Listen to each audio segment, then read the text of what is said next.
Thank you very much, Steve. And we start here this evening. The mismatch between the demand and supply of minerals and metals needed to achieve the global goals of the Paris Agreement on climate change is projected to grow.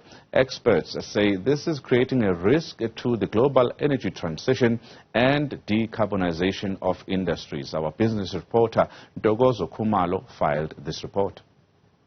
Indeed, some of the discussions that took place in that session was whether the security of supply is a threat or an opportunity for African minerals. And to help me dig a little bit deeper into that is Yuan Kotia, who is the Mining and Metals Director at DSS+. Yuan, thank you so much for talking to us this afternoon.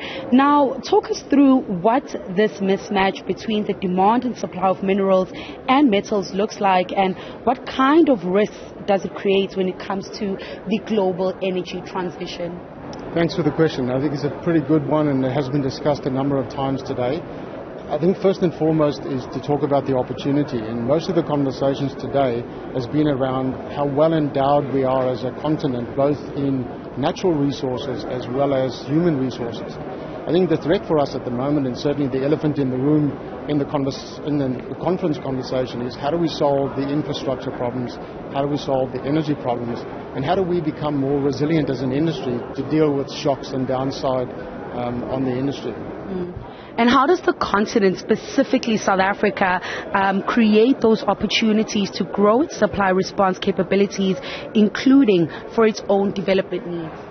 I think one part of that is partnerships, so private enterprise partnering with governments to make sure there's an investment environment that will attract investment.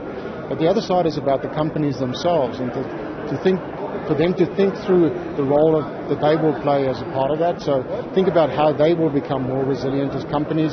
How do they operate better? So how do they consume fewer resources? But then also, how do they transition and set an example for the rest of the continent to transition faster to greener energy and more sustainable versions of mining? And Yuan, how does this affect, because the one thing we've been hearing over and over again is just energy transition. How does that mismatch affect just energy transition? As I mentioned earlier, I think it's about partnerships, and it's about multiple stakeholder conversations. None of us can go this alone, so companies need to talk to governments, need to talk to communities, and make sure that whole transition includes all of those stakeholders as part of the conversation. Yuan, thank you so much for talking to us this afternoon. Of course, that was Yuan Kotia, who is the Director of Mining and Metals at DSS+. Just rounding up what the day has been about, really creating those partnerships with all the mining industry stakeholders to really drive that just energy transition and to make the most of the minerals and resources that we have on the continent. For Newzroom Afrika, Channel 405, I'm Ntokozo Khumalo in Cape Town.